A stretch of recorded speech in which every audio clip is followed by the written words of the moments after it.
Hello, everyone. Thanks for joining me today on the live stream. Today, I want to talk about a bishop who banned the Reverent Novus Ordos. This bishop is Bishop Frank Duane of Venice, Florida. And before I get into that, I want to go to other bishops who have banned the Reverent Novus Ordo. This is the ban of ad orientem masses. Ad orientem is a Novus Ordo Mass where the priest faces the people when the prayers are directed towards the people, and the priest faces towards the tabernacle whenever the prayers are directed towards God. It's a very basic idea, and it makes the Novus Ordo significantly more reverent. Um, so Bishop Peter Christensen of Boise, Idaho, banned the Reverent Novus Ordo in February of 2020. And I did a video on this. There's a link in the description, so check it out if you haven't already. That was a long time ago, almost 2 years ago now. But he said, I'm just going to read just a few quotes from him. He said, I am instructing priests in this diocese to preside facing the people at every celebration of the ordinary form of the Mass.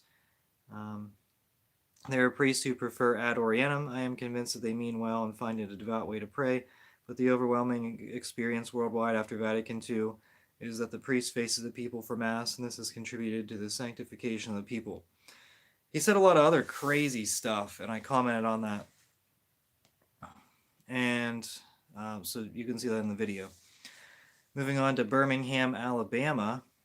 Remember, Mother Angelica was fairly traditional. She was really kind of ahead of her time because at that point, I think Mother Angelica for a while was really involved in the charismatic movement. And then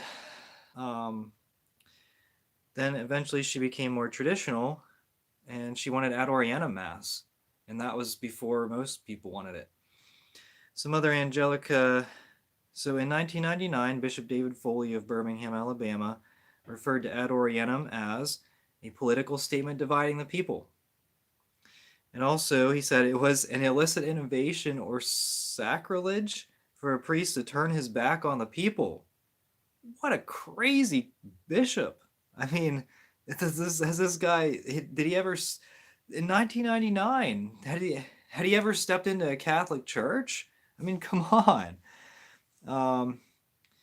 Any priest who defied Bishop Foley, no, this was in 99. Any priest who defied Bishop Foley's decree would face suspension or removal of faculties. The decree was to go into effect 3 days before the scheduled consecration of Mother Angelica's newly built shrine. Mother Angelica appealed to Rome. And guess who was in Rome? Cardinal Ratzinger. And he was a fan of Reverent Liturgy. What a shock, you know? The Congregation for Divine Worship and the Discipline of Sacraments ruled against this prohibition. The facts that was sent read. Number one, no custom, presumed or otherwise, could intervene against the liberty of the celebrant to celebrate the sacred liturgy in accord with the rubrics of the Missale Romanum. And two, after hearing the opinion of the Congregation for the Doctrine of Faith, which has expressed this congregation its own serious concerns, this dicastery has concluded that individual diocesan bishops may not prohibit the celebration of sacred liturgy ad orientem, and therefore it must respectfully ask Your Excellency to withdraw this decree because it is contrary to the ius commune with regard to liturgical matters. To shorten this long story a bit, Bishop Foley lost the battle. But before it was totally over, he got another glancing blow. He couldn't ban ad orientem masses, but he could and did ban televising them, based on the rationale that broadcasting masses likely, or like that, would damage unity. Unity is such a buzzword of the modernists. They don't care about unity. They just care about modernism. After Bishop Foley retired in 2005, the ban of the televised ad orientem masses was lifted by the next Bishop of Birmingham, Robert Baker. And this is what we're going to hope for the next Pope and the next bishops who take over, Latin bishops, and these bishops that are maybe just misinformed. I don't know. So let's go to Bishop Dwayne's letter. Finally, the moment you've all been waiting for. Not really, but this before I do that, I want to mention Supich. He banned ad orientem masses on the first Sunday of every month, and priests have to appeal to him. Priests have to request to say an ad orientem mass, and it's just ridiculous. I don't know if so. Okay, Bishop Frank Dwayne, Venice, Florida. He said he misspells ad orientem. I mean, it's a mistake that we can all make if we're not necessarily familiar with it. I misspelled it in one of my videos, and I've since corrected it. But yeah, he misspells it. So does that mean that the letter's invalid? Okay. He said that the diocese became aware that some priests were celebrating the Roman rite according to the current Roman Missal ad orientem, at least on occasion. The general instruction calls for the altar of the church to be built in such a way that Mass can be celebrated at it facing the people, which is desirable whenever possible. General instructions for the Roman Missal number 299. And Father Z says, wrong.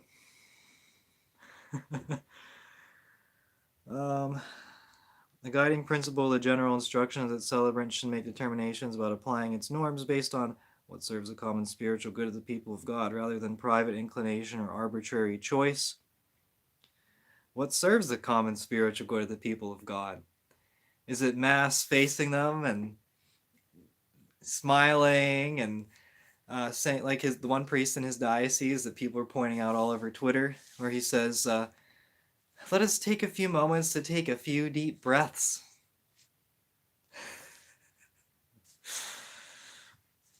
And he smiles at the people.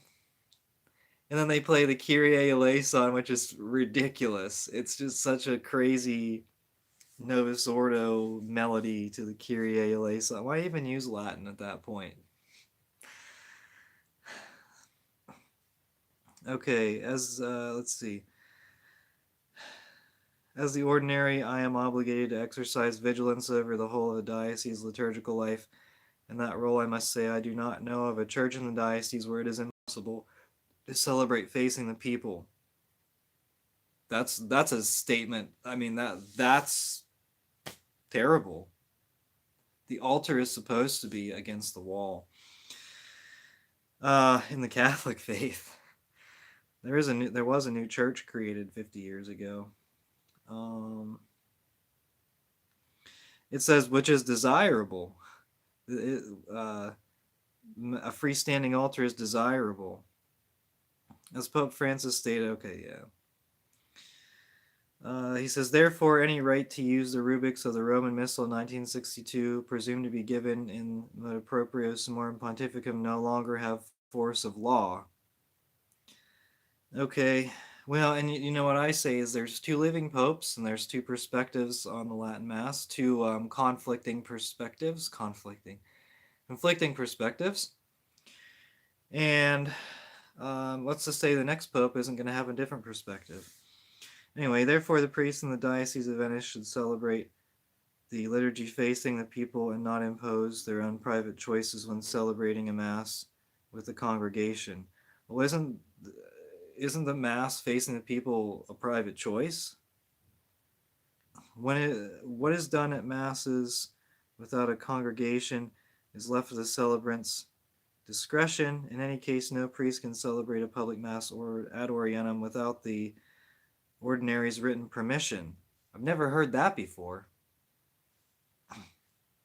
With pastoral concern, I ask priests to abide by the norms and the general instruction, not create confusion about the proper celebration of the Roman rite. How old is this bishop? Is he older than 50 years? Because the proper celebration of the Roman rite looked very different 50, 60 years ago. Pastoral concern. Do you have a pastoral concern about belief in the real presence of the Eucharist, Bishop? Do you have a pastoral concern about communion on the hand?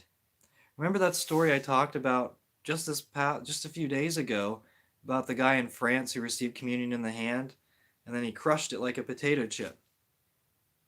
Do you have any pastoral concern about that? Do you have pastoral concern about the faith of the people who attend ad orientem masses? I don't attend ad orientem Novus Ordos. I don't even know that I don't know if there's any in my diocese. Do you have a pastoral concern about the liturgy? Do you have a pastoral concern about ridiculous liturgical abuses in the liturgy that don't follow the general instruction for the Roman Missal? The general instruction of the Roman Missal. Do you have pastoral concern about priests who don't follow that? Do you have pastoral concern about priests who freestyle prayers? Okay. Here's what Father Z says. First, he needs to spell it correctly. Second, decrees have canonical weight. This is not a decree. This isn't an expression of the bishop's wishes. Note that the word should. Note this doesn't say it is a decree. It is not a form of a decree. Okay. Third, the decision, determination, preference, whim expressed in letter is founded on what can only be called a lie after all these years. In the second paragraph, note the reference to the general instruction of the Roman Missal number 299. The letter claims that 299 says that the Mass and the Novus Ordo should be celebrated facing the people, which is desirable whenever possible. No, that is not what it says. It is bad translation. The CDW responded and included an explanation. So it says, yeah, let's see here. So the phrase ubi possibly sit refers to the layout of the altar, not the direction it is used. Okay. But I guess let's get to the bottom of this. Let's get to the main point. Is there a possibility that the Novus Ordo can be reverent? One thing I want to discuss before that, Bishop Dwayne, I have a link down in the description, so take a look at the USCCB video that I posted. Bishop Dwayne, he's from Florida, remember this. He spoke at a USCCB meeting in which he said that he supported banning handguns for citizens. He encouraged the USCCB to take a political position on this, and he encourage the lobbying politicians to ban handguns. So this is what the USCCB is talking about, and plus he's in Florida. Do you think any of his parishioners, any of the lay people, really have any concern about what he has to say about on this issue? Probably not. But now he's banning ad orientem mass. So he's banning our physical weapons. He wants to ban our physical weapons. Now he wants to ban our spiritual weapons. Father Z was really upset about this. The thing is, what it comes down to is a reverent Novus Ordo possible? Probably. I don't know. I mean, I'm sure all of you have different opinions on that. But I don't know that I've ever been to a reverent Novus Ordo in my life. I've only ever been to one ad orientem Novus Ordo. And that was like a First Friday evening mass. And I don't know what happened after that, because I don't know if the bishop told the priest to turn around or what. But it's one of those things where just go to the Latin Mass. I mean, come on. Like, they don't care. See, the modernists don't care about reverence. So they're going to ban your Latin Mass, and people say, oh, well, you know, if the bishops or the Institute or FSSP are forced to say Novus Ordo, then it'll just be really good for the people, because, you know, they're going to have, say, a reverent Mass. No, they're banning the reverent Novus Ordo. They don't care. And plus, even the most basic, and I've said this for I don't know how long, the most basic low Mass is superior to the most reverent Novus Ordo. So your reverent Novus Ordo is not going to have prayers at the foot of the altar. I really like the Confiteor before communion. I don't know if that's the case. Your reverent Novus Ordo is going to permit communion in the hand. Not everyone is, people aren't required to kneel at the communion rail. Even if everyone does, they're still permitted to receive communion in the hand. In Wisconsin, in the diocese, is it Madison? I think it's the diocese of Madison. They have only boy altar boys, which is nice. That's good. But I watched Father Richard Heilman's Reverent Novus Ordo, and it's probably the most reverent Novus Ordo you can get. But he had a woman reading. So this is what you get. Okay. I'm going to get to the comments here. Leave me a comment. Thanks for talking in the live chat. 3 years ago, the pastor of my ordinary form parish, which I was still going to, did a little pilgrimage to churches with beautiful architecture. One of the parishes in my diocese, they actually have the altar set up so the priest has Mass ad Orientem, even though it is in English. I need to see if my picture shows a communion rail or not. I don't know if there's a communion rail. There's 3 steps up to the altar. There you go. Let's talk about Supich a little bit. He banned Reverent Novus Ordos on the first Sunday of each month. So St. John Cantius, they're just going to face the people. Why would you even go there then? They're going to do the same thing as the Novus Ordo down the street, which is closer. So why would you go? Why would you? The only reason people travel to different churches is for the Latin Mass. I'm guessing that bishop has never read Deuteronomy or Numbers, describes how the Israelites should have their worship. I'm pretty sure ad Orientem on that. At this point, I do not think they could care less what the Bible says anymore. Being a recent, thank you for commenting, Kansas City Royals fan, and you're probably cheering for your Chiefs. Thanks for commenting, Jeanette. Being a recent revert, knowing the Bible pretty well, that was one of the main things I realized right away about the TLM. It was way more biblical than the Novus Ordo. Just read the prayers, read through the prayers of the Latin Mass. I mean, and it's not dependent on the priest. The Latin Mass, to some extent, maybe. But you're going to get reverence built into the Latin Mass. It's the same with the Byzantine Divine Liturgy. You're getting reverence built into the liturgy. So the Byzantine Divine Liturgy has a freestanding altar. And I think at certain points the priest walks around it. But the priest faces away from the people whenever he's doing the Eucharistic prayers. And actually, much of the liturgy, they're facing towards the, would it be the east? Would that be sort of what the setup is? The priest is facing away from the people in everything except like the readings and the sermon. And what happens if the priest has a piece of broccoli and his priest has a piece of broccoli and is you during the mass and you're distracted because of broccoli and Kyrie eleison is Greek. Okay, sorry. My error, it's in the Latin Mass. So sorry for the confusion. I don't like freestanding altars. Too many chances for ridiculous things that lead to liturgical abuses. Well, if you look at any of the beautiful churches around anywhere, Europe has a lot of the really beautiful ones. And Patty, thanks for joining us. Ireland has a lot of really nice ones. Unfortunately, I don't know. Are they going to sell them? Maybe. Did he prefer to have? Did he prefer everyone to have a rifle? I think so. I think so. But here in the United States, a lot of people own a lot of stuff, a lot of self-defense tools. Father Richard, yeah, he celebrates that. So what does that tell you? It's obvious it is all about control. These priests need to keep their mouths shut about politics and be more concerned about being obedient to God. Okay. And that actually kind of leads me off onto another point.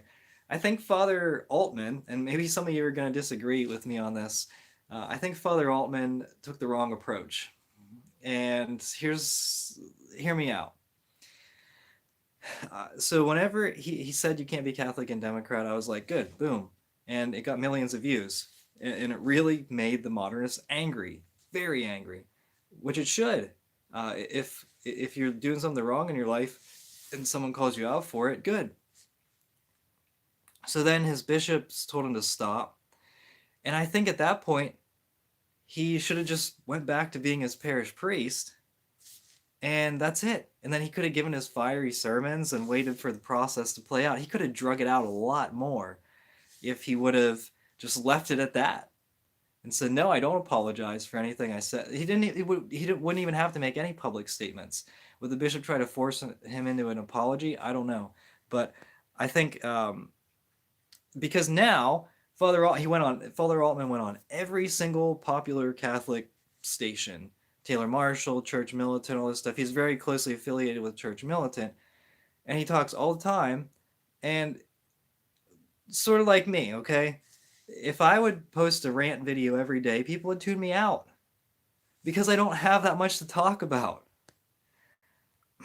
Anyway, that's just a random rant. Actually, I'm not an NFL fan, but my nephew's a Chiefs fan. Well, I don't know. I don't watch a whole lot of NFL.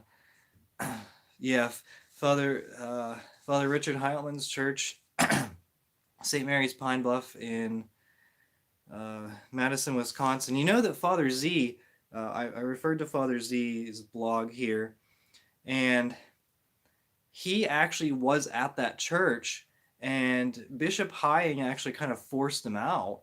Now, he was like a priest in residence. I think he'd say the Novus in the Latin Mass.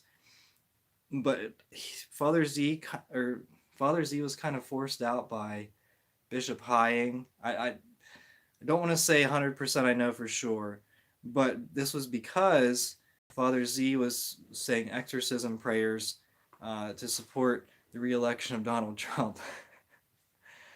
Hello, Michael. Thanks for joining us. Been super busy in Utah, forging ahead to being off grid. Oh, you know what? Don't go off grid for the simple reason that you can watch this program.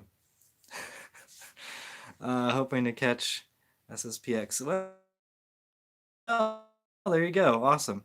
Utah's an awesome place. I'll have to catch you whenever I travel through there again sometime. Beautiful state. It's mostly a national park.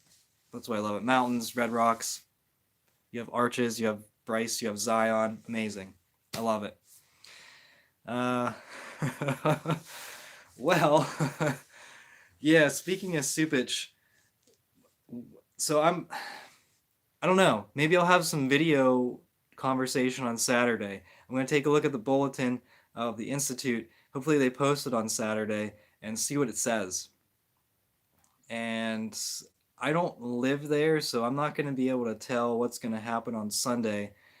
But it really seems like Supich is a big bully. I'm going to get to this on EVTN News. I want to talk about that a little bit.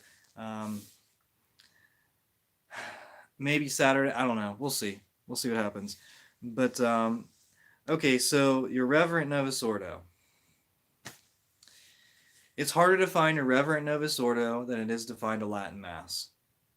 Maybe even now. Maybe that's the case.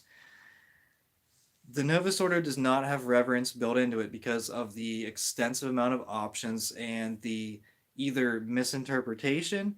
And see, I don't do a lot of Vatican II conversation. I don't talk a lot about the Novus Ordo because to me it's irrelevant. And everyone has different opinions on it, no matter what. I mean, you find the modernists and they say, well, this is as, for the priest, pace, and the people is as Vatican II intended.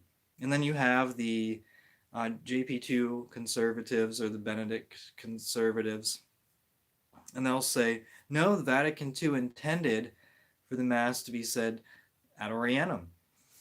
And you have these two groups conflicting. And I said, I don't care because I have a Latin Mass. I don't care because I have a Byzantine Divine Liturgy. The Latin Mass has reverence built into it. The Novus Ordo does not. The reverence was taken away whenever there was all these options available. The priest can freestyle several of the prayers in the Novus Ordo. The priest, All these liturgical abuses have been left to drag out so long that there's no way anyone can enforce um, these. Okay, that's not true.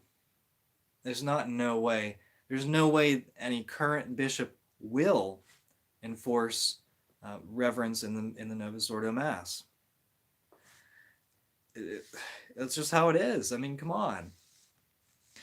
If you have a church built for the Latin Mass, in fact, a lot of the churches in the United States have the freestanding altar. And what does that, I mean, how can you work with that? I guess you can put the tabernacle on the altar and say Mass that way. I mean, it doesn't make sense. The setup for these churches, it's tough. I mean, come on. But also, people are accustomed to Mass facing the people. A lot of just your typical Catholics are accustomed to that. They think that's how it is. So when the priest turns around, you get a few angry people who may be possessed. They may be in a consistent. I don't know. The devil hates Latin. The devil hates the Catholic faith, and so anytime they see something Catholic, they just hate it.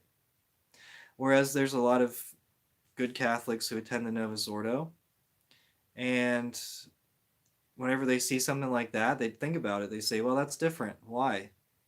And like someone like me, whenever someone talked to me about Ad Orientem Mass, I said, well, that's different. And they said, that's how it was before the Second Vatican Council. And I said, well, why did they change it? No good answer, right? There is no good answer for it. I think these Catholics, the good Catholics who attend the Novus Ordo, the ones who actually believe in the Catholic faith, there are some. I mean, I don't mean to rag on people that attend the Novus Ordo. That's not, who am I to judge, right? But no, really, in reality, yeah. I mean, some of these people pray the Rosary every day. It's just the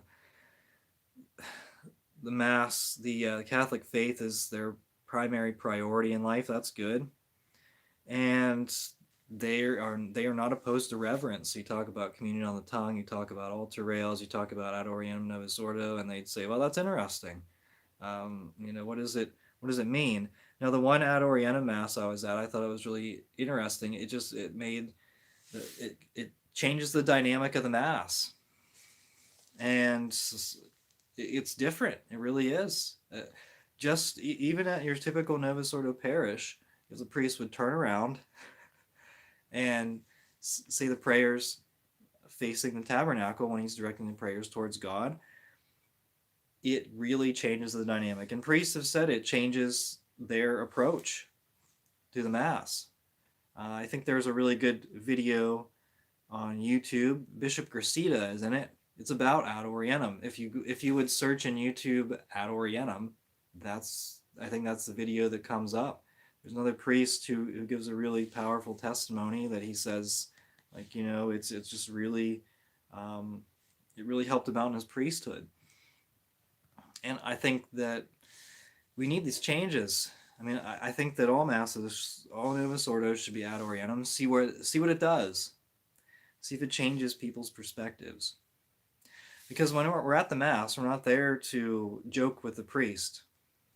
And it's funny, because Ad Orientem Mass, by the priest turning around, it really gives people a perspective.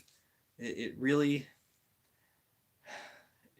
gives them a more realistic perspective on the priesthood. It underscores the necessity of the priesthood, because we're not just there to joke around with the priest. We're not there to laugh at the priest's jokes or say, oh well, what a wonderful prayer the priest freestyled today. This is the Catholic faith. This is our future. There are a lot of younger priests who like Ad Orientem Mass. And it's funny, the modernist bishops are trying to stomp it out, but what they're really doing is driving people away from the seminaries and the priesthood. Isn't it sad? Because you have what? How many seminarians in your diocese? And then the priest says, oh, well, you're not going to be able to say the Latin Mass. Or the priest says, no, don't say Mass.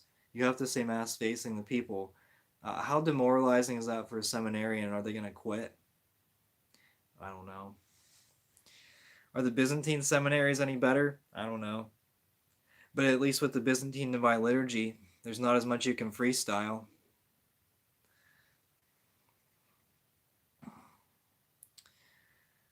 The priest is leading us towards God. It's a different attitude than the communal priest facing like we are having a chat. Yeah, it also discourages the priest from freestyling stuff. A lot of them want to be entertainers these days on the altar. Well, Patty, I mean, I think, what was that? Was a priest riding a Segway in Ireland, or was it a scooter? I don't know. There was a good article on 1 Peter 5 that talked about this one revert in Ireland, how he was driven away from the faith. Actually, him and his family, him and his cousins, they went to mass, but they just thought it was a joke and a waste of time. And then he said one Sunday he got dressed for church, and his parents, they said, "Oh, we're not going today," and he was really happy about it. And he never went back until later on, and he found the Latin Mass, and he prayed that his local parish would one day have the Latin Mass in it. In Ireland, the churches are set up for the Latin Mass, at least from what I understand. From what I understand, they have beautiful churches. I'm actually listening to an audiobook on St. Patrick, by the way, so that's pretty cool. Scooter on Christmas, yeah.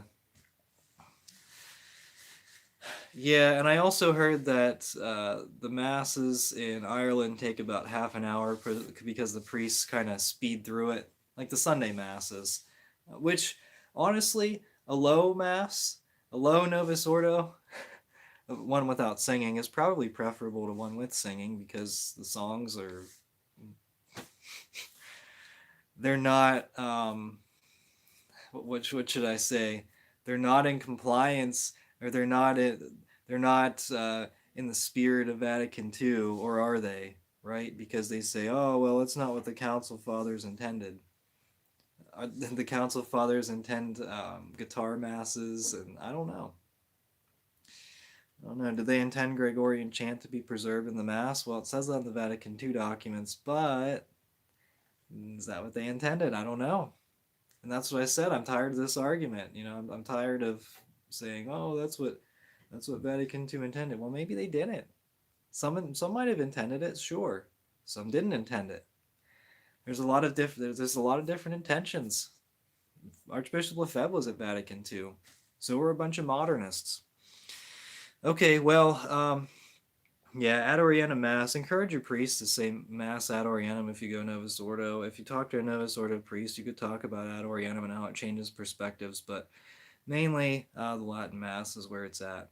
That's my opinion. All right, well, anyway, thank you everyone so much for watching.